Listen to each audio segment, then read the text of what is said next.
Hello and welcome back again to another amazing episode. And as you guys already know, this is the diaspora transition episode where we speak to people who moved back from the diaspora and currently living on the continent. So we speak to them, we ask them why did they even decide to move to the continent in the first place, and how are they surviving, or what are their challenges living on the continent. So on this episode we have here someone very special, and he goes by the name Mr. Michael.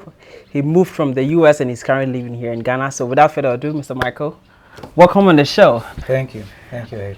And thank you for allowing me to interview you and share your story to my audience. People are watching you for the first time. They don't know who you are. Can you please briefly introduce yourself to the audience? Yeah, my name is Michael, as April said. I am currently living here in Ghana for a year now.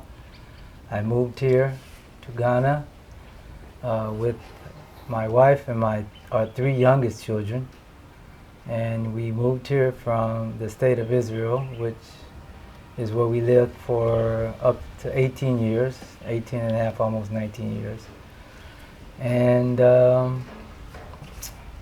so far we're really enjoying it. It's going well. The children are adapting, and just positive all the way around us with this trip that we made here to Ghana. Mm. And then you made mention of Israel. Mm-hmm. According to our last meeting where we met, mm-hmm. You lived in Israel for almost 18 years. Yes. Can you tell me how that began? You were in the US in the beginning, mm-hmm. and then you moved from the US to Israel. Yes. How did that come about? Well, it came about, we had an opportunity mm-hmm. to move to Israel. And my wife and I had just gotten married. We'd been married about a year. Okay. And we just had our first son. And in our minds, particularly mine, we knew that we did not want to raise a family in America. Being born and raised in America, we saw how dangerous it could be for children. It's not really a safe place like that for children. You always have to be conscious mm-hmm. of your surroundings. You have to always keep your eye on your children. And we didn't want to raise our children in that environment. Myself, I wanted to raise my children the way I grew up. Mm-hmm. And I was fortunate enough, I was born in the 60s, and my childhood was in the 70s and early 80s. And I was fortunate enough to live in a town that was safe, that was secure, that was very child-oriented. I was able to get up in the morning, leave the house, and be gone all day. Without worrying. And my mother didn't have to come looking for me. I never experienced any situations where I was afraid for my life. I did the mischievous things boys do sometimes, but as far as anything other than that, I had a very safe and worry-free childhood as far as dangers that I saw that existed in my environment, in my neighborhood. Wow. Now let me ask, you lived in Israel for 18 years. Yeah. How was it like living there, being a black person? And then actually living in Israel, unlike most people probably think, Israel is a very advanced country. We call it a mini America. Very advanced country. They have made very large progress in the years that the state has been established, because it's been like about 70 years now that the state of Israel was established, and they've made great progress as far as infrastructure, businesses, technology, things like that. And from the perspective of being a black person, first of all, you have a large Ethiopian population in Israel. A lot of Ethiopians were brought over to Israel because they actually have in their culture Jewish or Israelite traditions, Hebrew traditions. Most of the traditions that are in the Jewish religion, they basically practice it because it's part of their culture. They can trace it back. So because of that, Israel brought over thousands of them. Okay. Now, even though we weren't Ethiopians, it was a presence of people of color there. And then also, it benefited us coming from America, because one thing, because of the image of America in the eyes of the world, they look at America as a very, a desired place. People that come there usually get another level of respect and treatment. Okay. Compared to others. Okay. And because of that, we experienced that also there in Israel. We were always constantly told, I wish I could take your place and go back to America. Why are you here? I'm trying to go there. Why did you come here? So we didn't experience any negative, just in general, coming from America as a black person. Okay. Interesting. So at what point did you decide to leave Israel behind and then move to Ghana? Well, I mean, my wife and I, we always knew that we wanted to return to Africa. Okay. We were of the mindset, we through our studies and through our interactions and becoming conscious of the truths of our history, we knew that America was not for us, for several reasons, but mainly because that's not where we were from. And everyone knows the history of how Africans got over to America. So we always knew that if nothing else, we knew we didn't want to live in America. Wow. We knew that. From the time that we met, we were both at a certain mindset. And so Israel actually was kind of like a stepping stone for us. Okay. It enabled us to be able to experience living in another country, having that already underneath our belt. Understanding how to succeed coming from one country to another. We had already had that experience, so that assisted us. We knew how to go about it, how to overcome the difficulties, the differences, but what were the key things to apply in order to do that. Okay. And then also we were able to really learn about ourselves and about other things there in Israel. And our children, we were able to raise our children, and we were at the point where our children had been raised the way we wanted them to be raised. And we had pretty much the goals that we have for ourselves in Israel, we pretty much accomplished them. And we knew that there was nothing else that we really ourselves desired to do or had goals to do. As always, you can always improve, but as far as what we wanted to do, we established ourselves. We had started living a lifestyle we wanted to live, and we just kind of just got to the point where we knew now is the time to start focusing on. And that's why you guys came to Ghana. Yes. Now let's. How is the experience like compared to Israel when you moved to Ghana? How long now? We've been here about a year. Year and 10 days, probably. Oh, really? 10 days or two. Yeah. Last weekend was our 1 year anniversary. Last Saturday. Congratulations. Yeah, actually, the night of the day of the event that we came to. Oh, really? That was actually 1 year. Oh, wow. That we've been here. Wow, that is awesome. Now, living in Ghana is, a lot of people said it's not easy here. There's a lot of frustrations, challenges. Tell us, living in Ghana for 1 year, what would you have to say to the viewers? Oh, well, I mean, I can only pull from my personal experience. I'm usually a very optimistic person, and I only focus on the positives.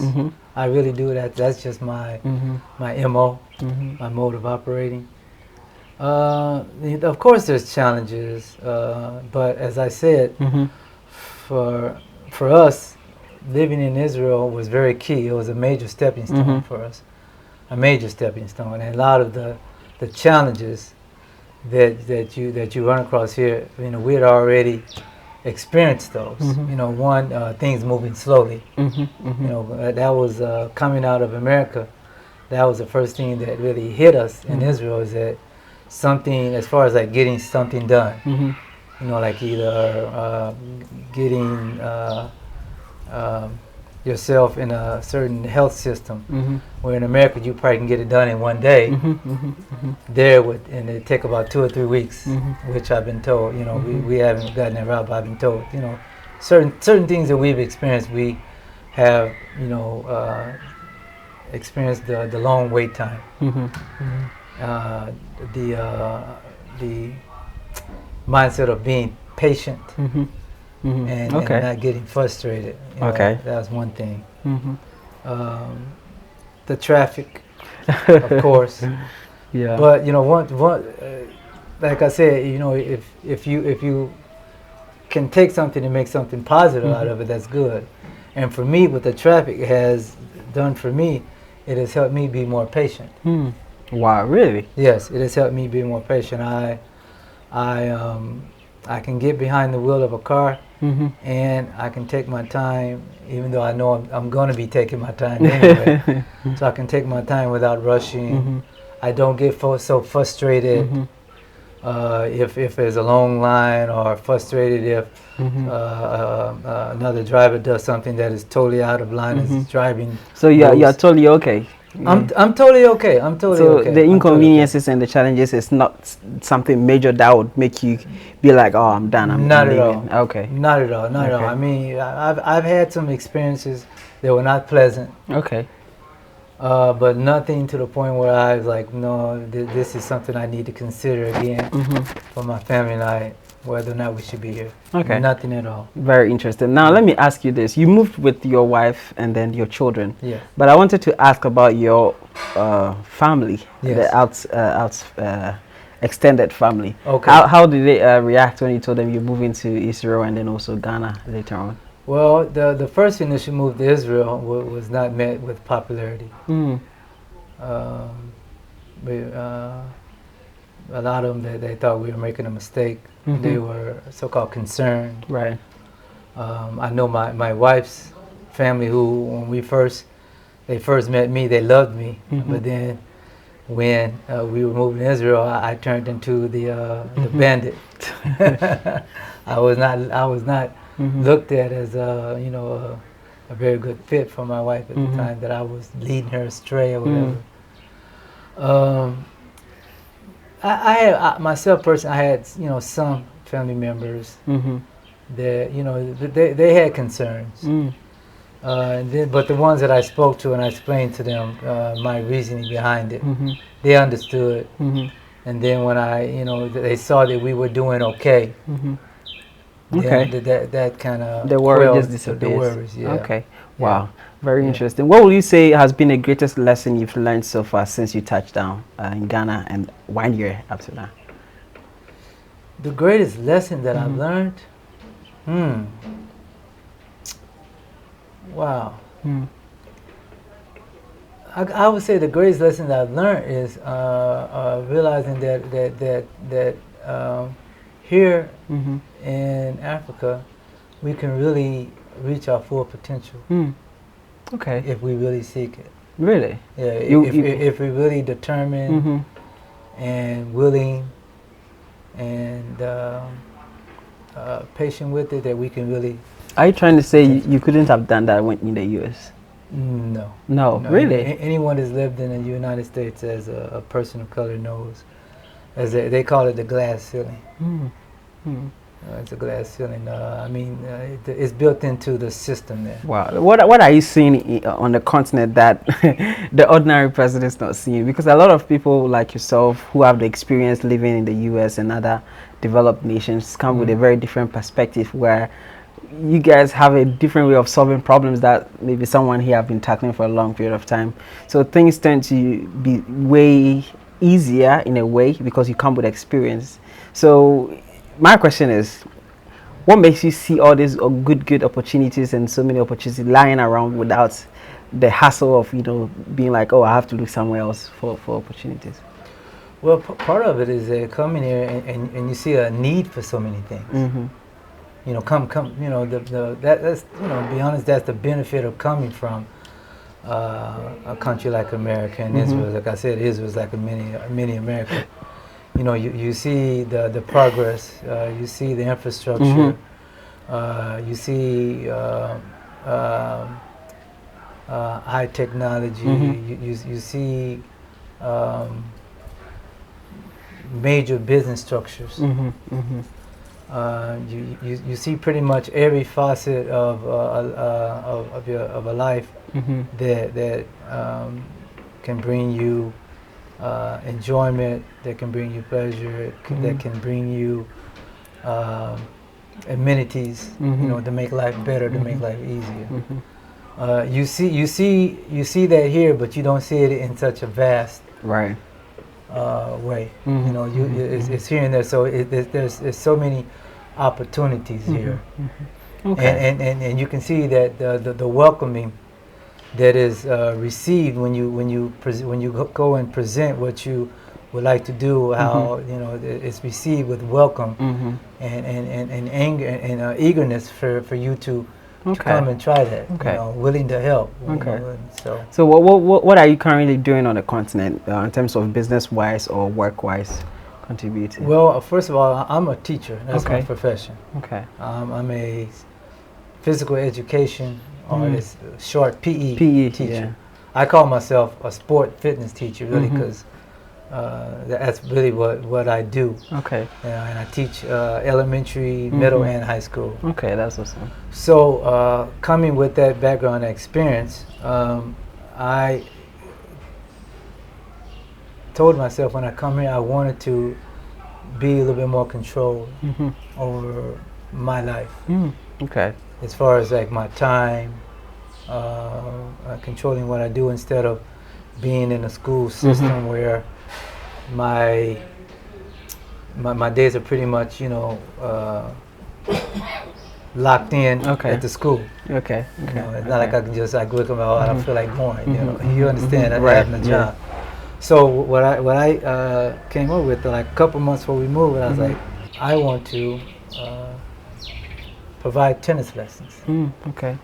Because one thing, you know, being a sports person and always involved with activities in the school, out of school, and with our children, that's one thing that I saw was very needed here. Activities for youth. So I was like, you know, I'm going to create a program that I can go and bring tennis to schools to provide schools tennis lessons for their students. That's nice. And that's what I've been doing since I've been here. So and it's going really well, and I'm enjoying it because I love teaching. I love it. I love working with children. I love sports. I love fitness. You know, but now I'm doing it in my terms. Not, you know, underneath the direction of a school. That's really nice. I want to ask you this: living in Ghana, will you say you are comfortable here? Yes. Really? Yes, I'm comfortable. And I think a lot of it also it comes from with the situation that you find yourself in. When we first moved here, we were fortunate enough to live right next door to the manager of the house. It was an Airbnb. And him and his family immediately were drawn to us and took to us and kind of just started assisting us in things that we needed assistance with. And that was our first couple months here. And then when we were looking at our next move, because once again, there was, in our eyes, we wanted something we were focusing on our children and something for them outside of just school. We didn't see it there at all. So when we were looking around for another place, we found this place. And it was the main thing that attracted us to this community was the fact that they have a sports and recreation facility. They have a tennis court, a basketball court, swimming pool.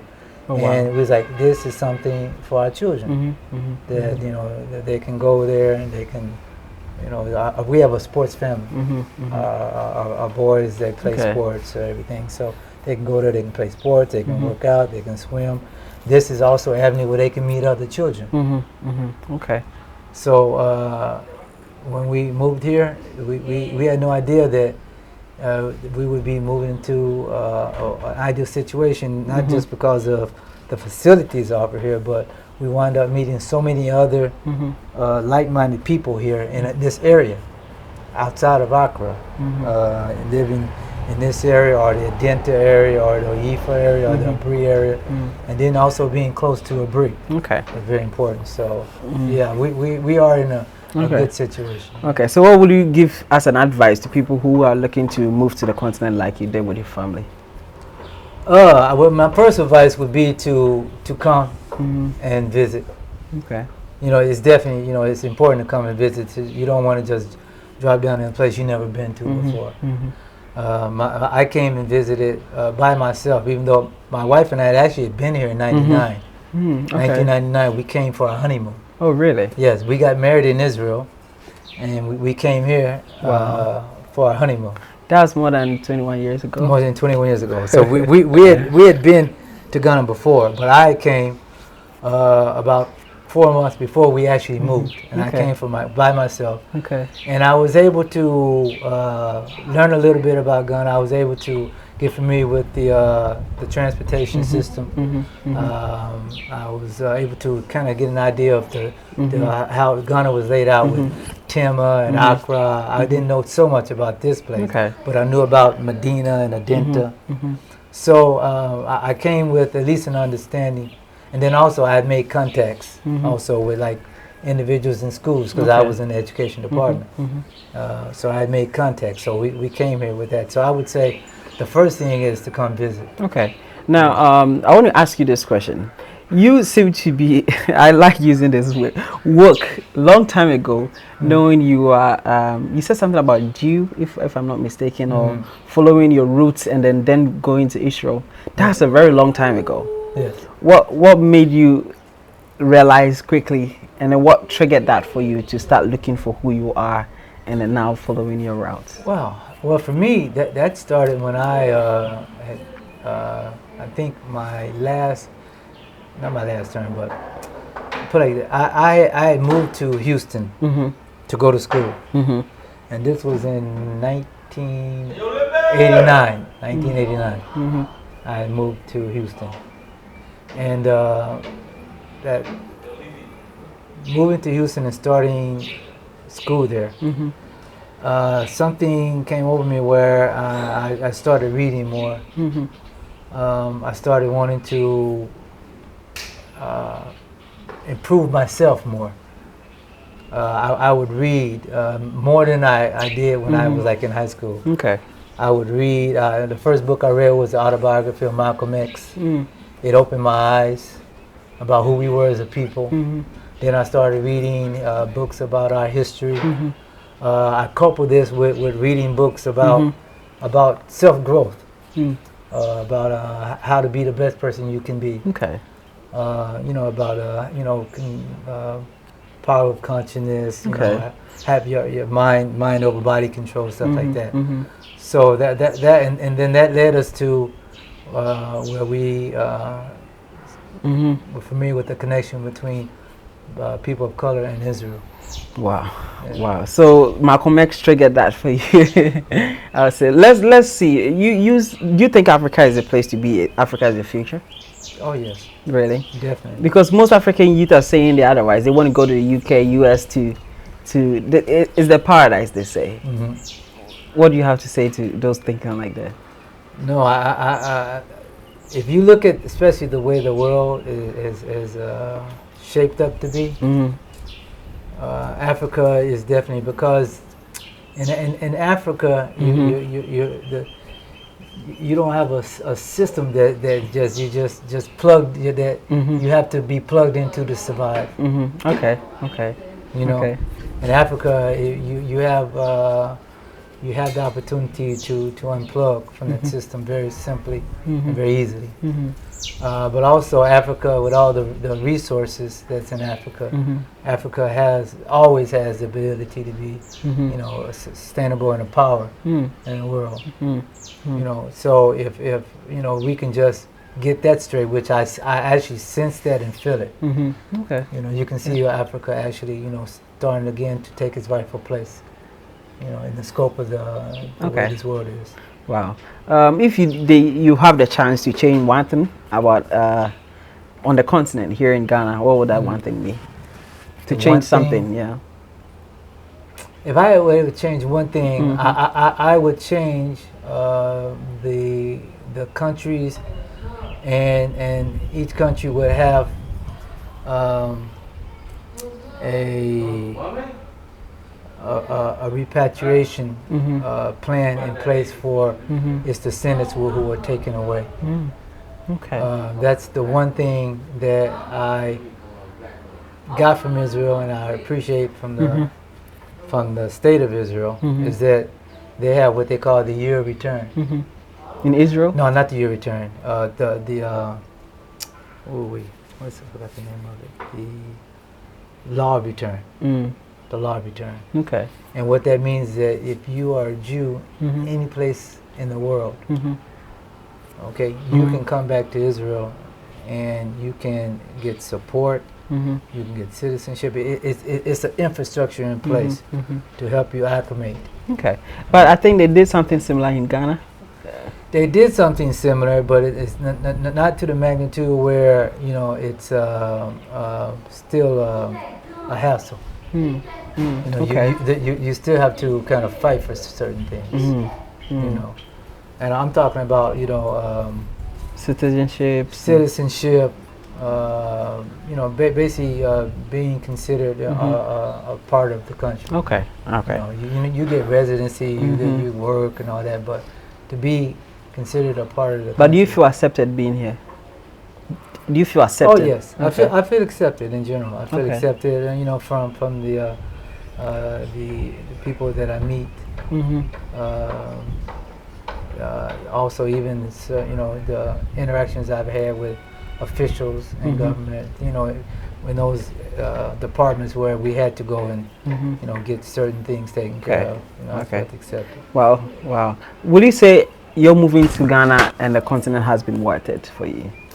Very much so. So you have no regrets? I have no regrets. In fact, I know for a fact, without a shadow of a doubt, this is where I'm supposed to be, my wife and I and our children. That's beautiful. Without a doubt. That's beautiful. Send a final message to the diasporans watching from the U.S. And if you have a final message, what would that message be? My message would be to all the brothers and sisters that are in the diaspora, that the mother continent is calling for you. It's calling for you. If you have ever thought in your mind about returning to your birthplace, now is the time. There is something in the wind, something going on beyond our control, and all you have to do is just follow that path, and you will see and you will experience, you know, all that Mother Africa, the continent, has to offer to you, to us, and to be able to reconnect to your roots. You know, we've heard the saying over and over again, you know, a tree without roots is dead. So it's almost like the life being breathed back into you when you are connecting with your roots. Okay, awesome. If someone was watching and they want to get to you, network with you, how would they reach you? They can reach me on Facebook. I'm slowly getting into social media. Okay. I'm an old school person when it comes to social media. I'm the regular telephone person. Yeah. Outside of a phone, probably the only thing that I use regularly is WhatsApp. WhatsApp, you know, okay. But, so, but I am on Facebook now. Okay. They can reach me on Facebook. And, you know, I do have a WhatsApp. You know, WhatsApp is, a good thing about that is that you can communicate universally all over the world with people all over the world with WhatsApp. So I'm sure that our brother Hayford, you know, if I'll put the numbers on the screen and everything. Thank you so much for talking to me. I would love to speak with your wife. As you said, she will be there. Yes. You're going to have to reschedule it. Yes. So definitely, and thank you so much. Thank you. And welcome on the continent. And we look forward to, seeing you do amazing things on the continent. Thank you. Right. Thank you so much. All right, guys. So please, if you are watching for the first time, I want you to do one thing. Please subscribe to the channel, like the video, and share to friends and family. Also, if you are interested in telling your story, please, I'm going to leave an email on the screen, webnationafrica@gmail.com. Send me a message, an email, and then you might be the next person to share your story with my audience on the platform. So thank you so much for watching, and have a wonderful day. Bye-bye.